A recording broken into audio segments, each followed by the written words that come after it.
안녕하십니까. 여러분과 함께 새로운 상식을 찾아가고 있는 SBS 아나운서 박선영입니다. 네, 만약에 기존의 사회적 편견과 선입견이 데이터 알고리즘에 그대로 반영이 돼서 우리도 모르는 사이에 계속해서 우리 삶에 영향을 미치고 있다면 어떨까요?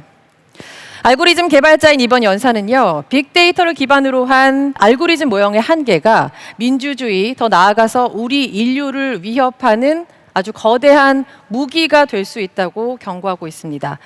강연의 주인공을 화면을 통해서 먼저 만나보시죠.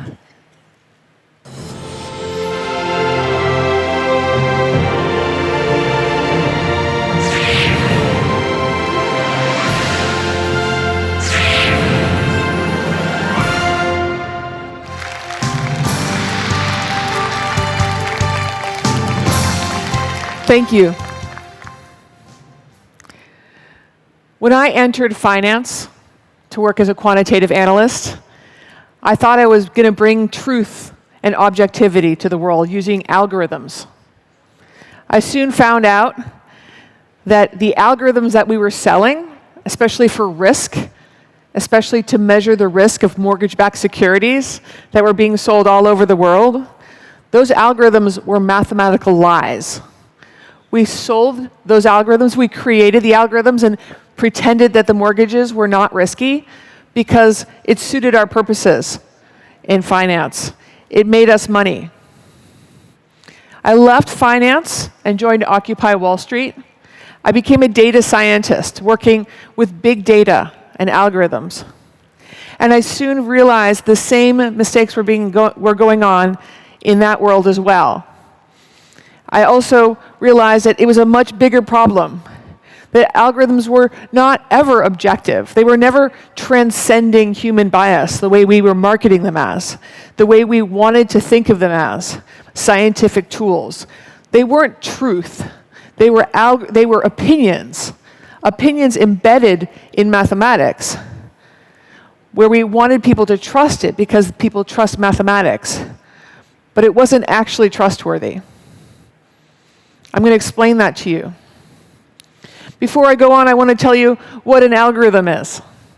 An algorithm is something we use to predict the future based on patterns in the past. So it's actually very simple to think about algorithms because we use them in our head all the time. They don't have to be formalized. They don't have to be written down in code. This is my son, Wolfie. He loves Nutella. You guys know the Nutella, that chocolate spread? This will become important in a second.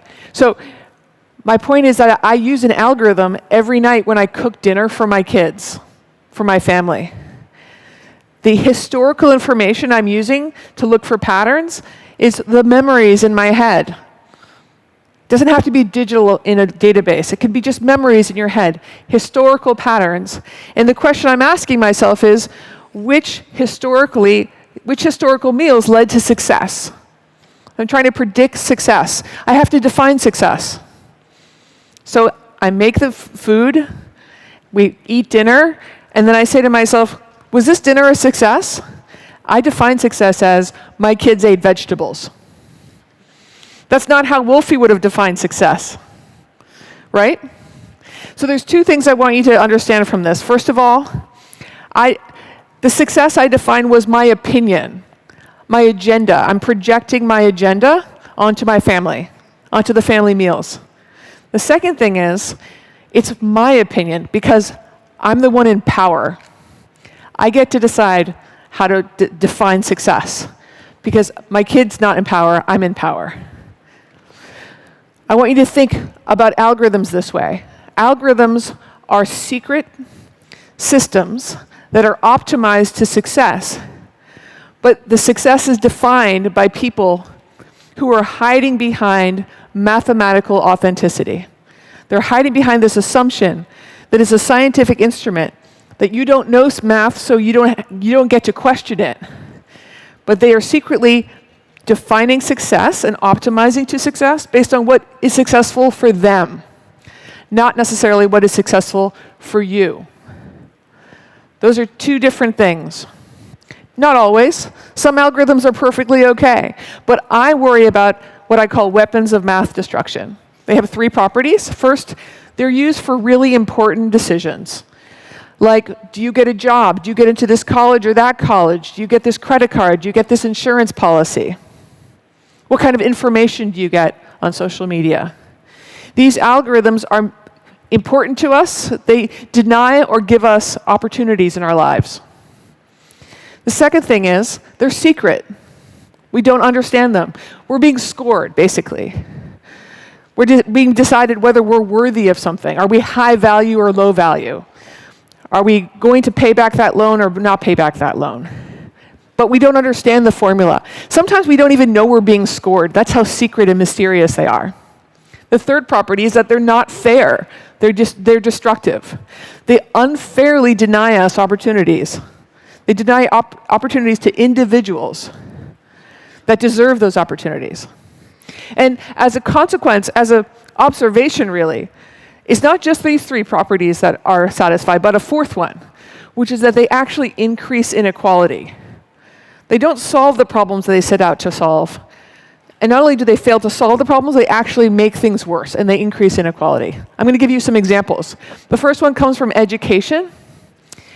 There's been a couple presidents from Republicans and Democrats in the states who have decided to get rid of the bad teachers. It's called teacher accountability. And the idea is bad teachers are increasing the achievement gap. The achievement gap is the distance between average test scores for poor kids and rich kids. That gap has been growing.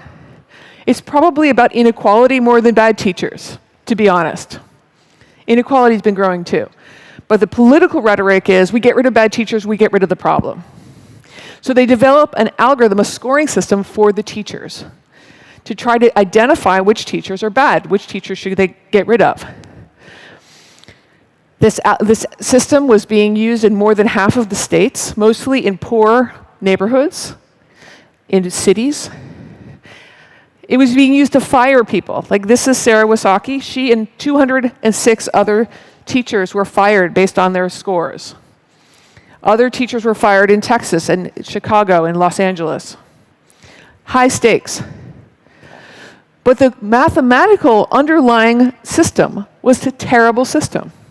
How do I know that? Well, it's not because I got to see the formula, because that was secret from me. Actually, I found out about it because my best friend runs a high school. She told me it was being used on her teachers. And I said, well, get me the formula. I'll explain it to you. And she said, I tried to get the formula, but they told me it's math and I won't understand it. It's like, that's not cool. That's weaponizing mathematics. Your teachers deserve to know why they're getting fired. I didn't get the formula. In fact, I found out that nobody in New York City could ever see that formula. That's how secret it was. But someone got their hands on some of the scores for some of the teachers. In fact, he found more than 600 teachers who had 2 scores for the same year for the same subject. These were supposed to be similar to each other. After all, either one of those could be used to fire a teacher. So he made a plot of those scores. This is what it looked like. Each of those dots represents a teacher. You see how it's almost uniform distribution? It's almost random on that box. If it were truly random, this would mean that the score is a random number generator.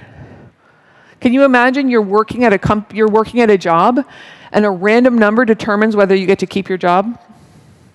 That's a weapon of math destruction. It's massively important for these teachers, many teachers. It's secret and is unfair to the individual. And as an observation I told you I would make, it's not just unfair for the individual teachers, it's not fixing the problem. It doesn't get rid of bad teachers. In fact, the best teachers leave. The best teachers get jobs at private schools, or they retire, or they get jobs at public schools that are not for poor kids. And as one more consequence, the poor kids suffer because they lose their teachers. Here's another example. This is Kyle. He had to take a personality test to get a job. This is a common thing to do when you're getting a minimum wage job at a grocery store. Not a very fancy job. He was qualified for it. In fact, he was a straight-A high school student, went to college. He had to take some time off to go to a mental health facility and get treated for bipolar disorder. When he left, he went back to college and tried to apply for this job, and he failed the test. Most people never find out they failed, but his friend told him. Another thing that was unusual about Kyle is that his father's a lawyer. Most people applying for these minimum wage jobs don't have access to a lawyer.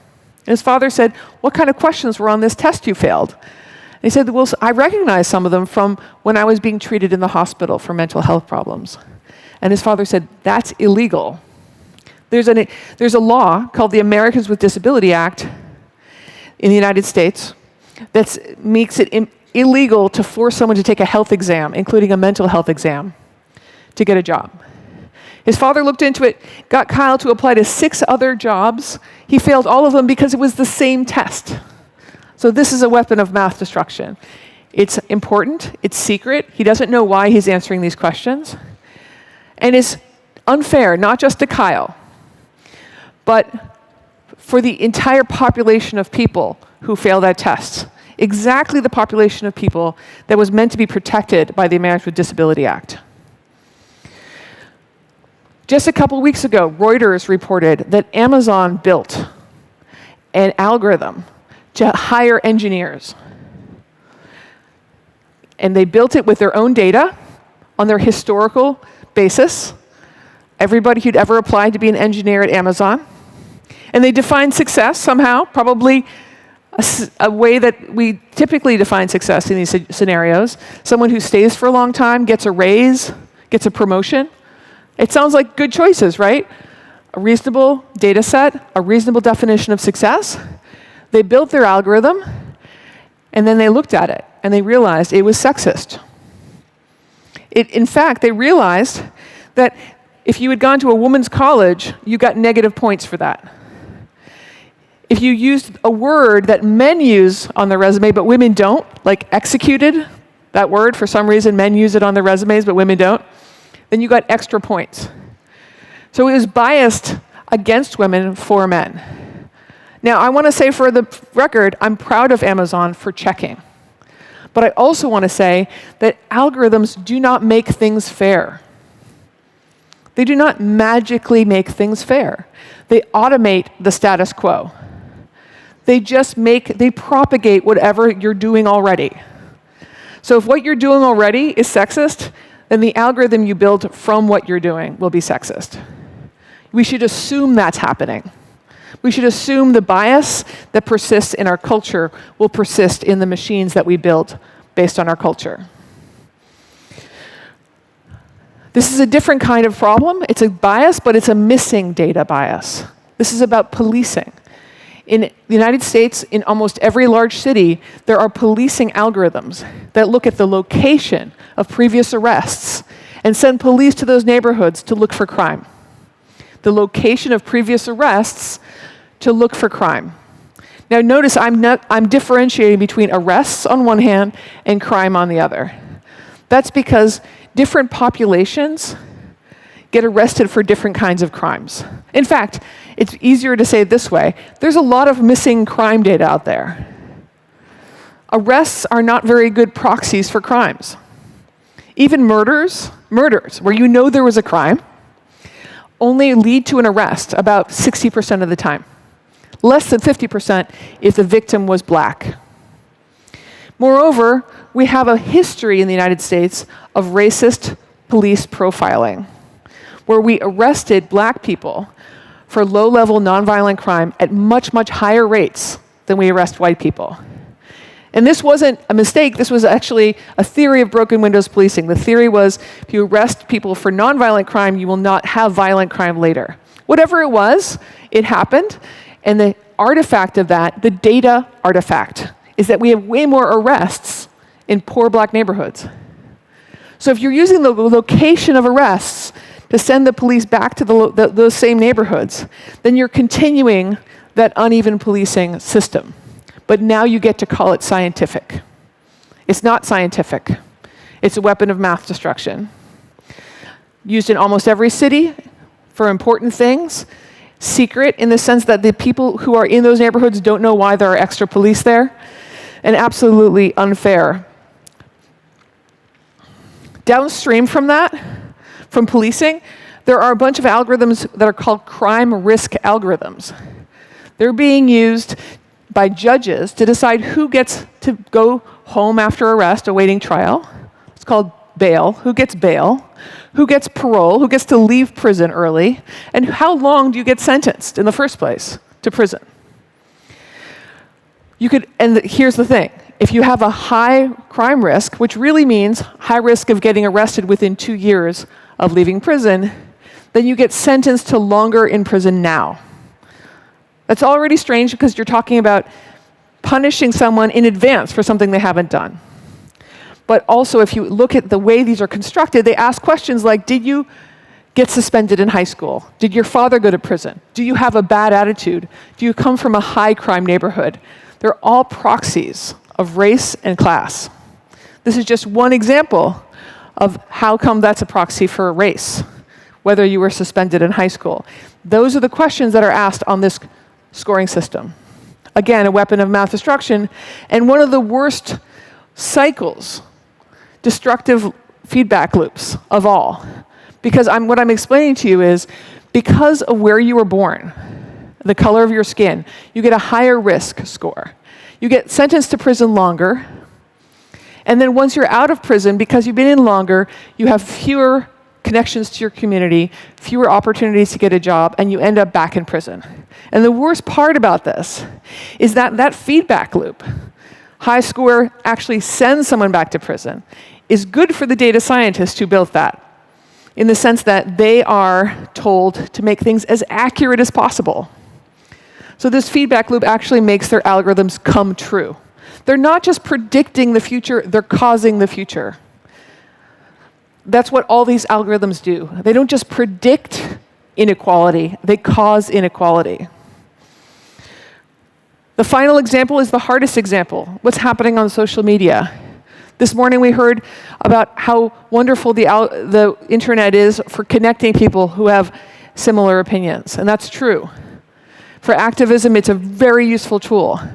But once we're connected, once we're identified as having common interests, that information is used by people to manipulate us with bad information, with political information, whatever they want to use us for, to target us if we have an addiction to gambling, or if we're desperate for a loan, or if they just think we're vulnerable to a conspiracy theory. I don't know how to fix that, but I do know that the platforms that exist, like Facebook and Google, need to open themselves up for social scientists to come in and test the effects and influence, especially around elections. I'm not hopeless. I wouldn't be here if I were hopeless. I wrote the book to alert people to this, and the first thing we need to do is stop blindly trusting algorithms. The public needs to stop blindly trusting algorithms. The data scientists need to realize that they have an ethical responsibility. They need to take a Hippocratic oath of data science, whatever that looks like. I have some ideas. Maybe we can talk about it in the question and answer session. We also need rights. We need to demand rights, especially for potential weapons of mass destruction. What I mean by that is algorithms that are making really important decisions about our finances, about our liberty, our freedoms, and about our livelihood, our jobs.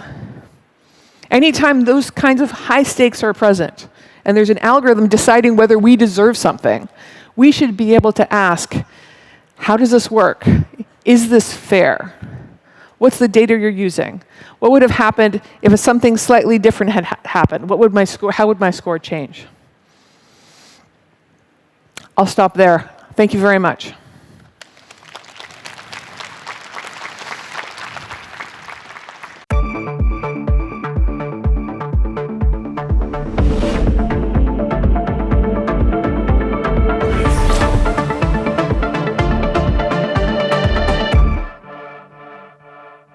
네, 여러분 멋진 강연 펼쳐주신 캐시온일 박사에게 다시 한번 큰 박수 부탁드리겠습니다.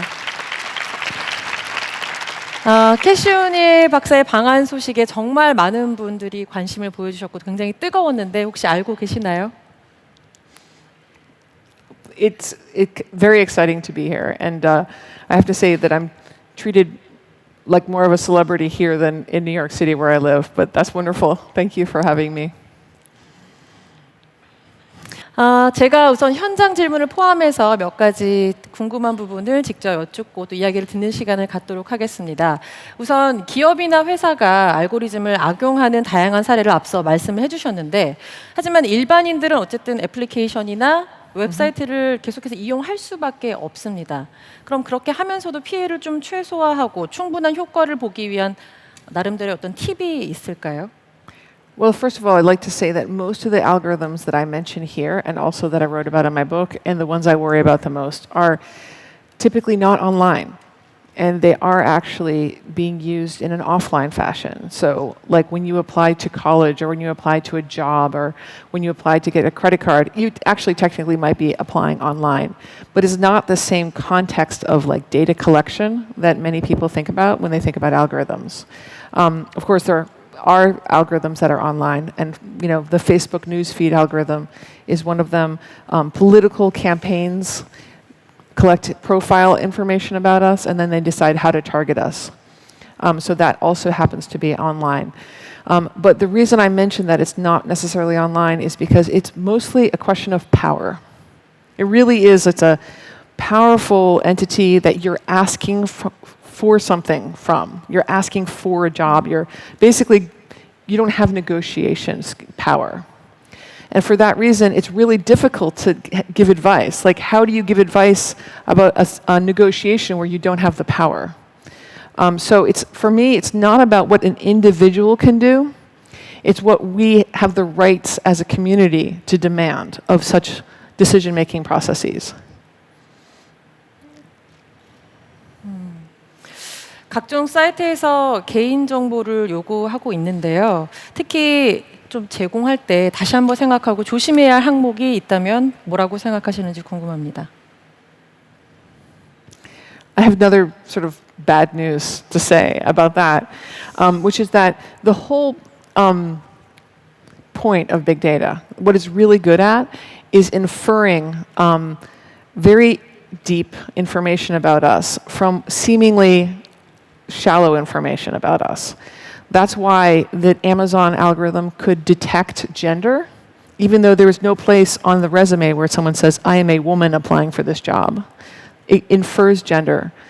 So it's very difficult to understand what kind of information we should or should not share, because even information that looks safe might not be safe. And even if it's safe today, in 10 years, our technology is going to be even better at inferring. So in 10 years, we might, a company might be able to figure out in retrospect information about us. For all these reasons, the power issue, the inference of big data, I tend to focus less on the data itself, although I have no problem with data protection, but I don't think that will be a solution to these problems. I like to think much more about how we let people use our data. How do we contain the decisions made about us with algorithms, and how do we restrict that, and how do we make those algorithms accountable?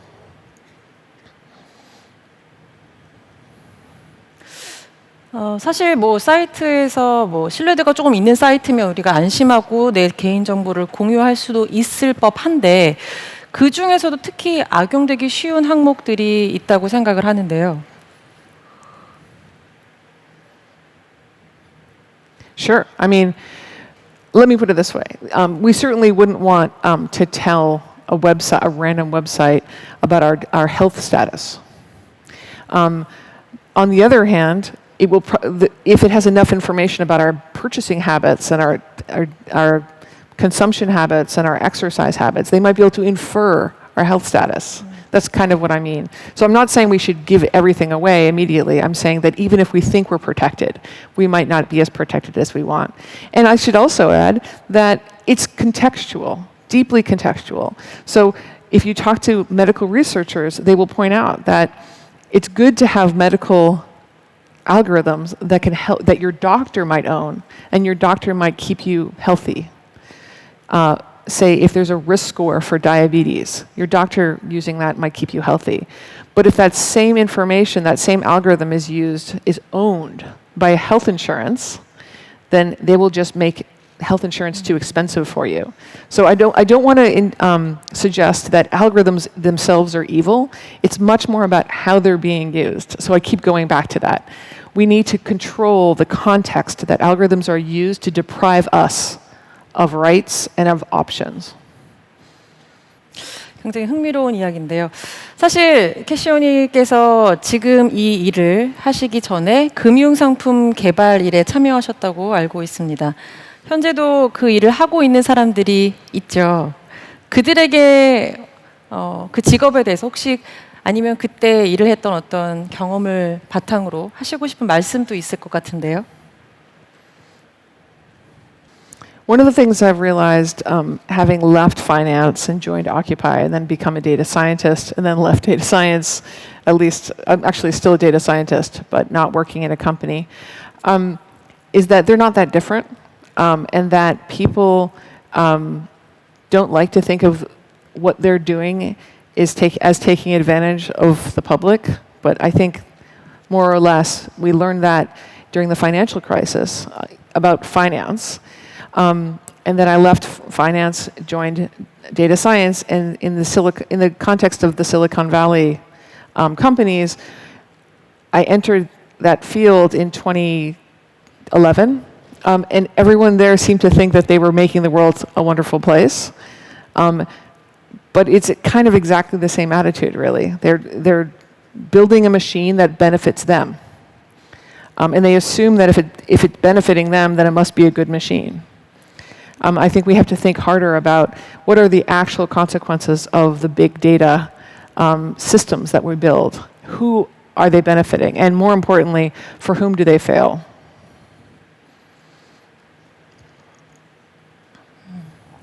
최근 대한민국뿐만 아니라 전 세계적으로 가짜뉴스 이슈가 굉장히 큰 문제가 되고 있습니다. 자신과 생각이 다른 사람에 대해서 배척하고 굉장히 양극화되어 있는 게 사실인데 이런 문제를 조금이라도 좀 해소하기 위해서 소셜 미디어 알고리즘에 대한 개선책이 있을까요? So I just want to make the point that there's kind of three problems, as I see it, in social media. And one of them is the algorithms that are optimized to engagement, like on Facebook. So engagement is just literally how long we spend on Facebook. So they're more likely to serve us stories that will enrage us or outrage us or get us into an argument with somebody. So that's a problem because it means the most outrageous articles are pushed to our attention. The second source of problems is the advertising industry, which the advertisements are tailored to us using big data techniques as well. And as I said earlier, these political campaigns or the propagandists can tailor their message to us. They can actually send different messages that might even contradict each other to different people to manipulate us. They can push one theory and to this person, the opposite theory to that person, just to get people fighting or to get people to mistrust information itself. That's the second problem. And the third problem is people themselves. People have bias. They like to think what they like to think, and they share stories that agree with their opinions rather than agree with facts. I don't think we can ever do anything directly about that third problem, except train ourselves to be more careful. That's not an algorithm problem. The first problem is definitely an algorithm problem. And we absolutely must do a better job and demand a better job be done by the big tech companies in terms of optimizing, not to outrage, but to something much more reasonable for society. And for that matter, I think they should have limits on the kind of advertising that they are allowed to produce. 이야기를 나눌수록 점점 더 궁금한 게 많은데요. 시간 관계상 제가 현장에서 받은 질문을 마지막으로 소화하면서 캐시온이를 좀 보내드려야 될 것 같습니다. 현장에서 온 질문 드리겠습니다. 알고리즘이 갖는 문제들은 직시하면서도 잘 활용하기 위해서는 어떤 대안을 생각해 볼 수 있을까요? 라는 질문인데요. That's a really great question, and it's largely undecided. It's such a new field. We don't really have standards for what it means for an algorithm to be held accountable. And this is an urgent question. But I would say that the most important question we should start with, the very first question is, what I said before, for whom does this algorithm fail? How bad is that failure? Is that denying someone a legal right, a constitutional right, a human right? So what is the chance that human rights are being threatened or legal rights are being threatened? And for whom is this problem happening? Because example with the, going back to the Amazon example where you have women who are qualified for this job and not getting hired. That should be the first question we ask. And luckily Amazon did ask that question. But that should be a standard thing we do. It's not. But we should make that a standard thing we do. 네. 시간이 너무 아쉽습니다. 여러분 지금까지 캐시오닐 박사와의 대담이었습니다. 박수로 그녀를 보내주시기 바랍니다. 감사합니다. Thank you very much. Thank you for coming. Thank you. Thank you.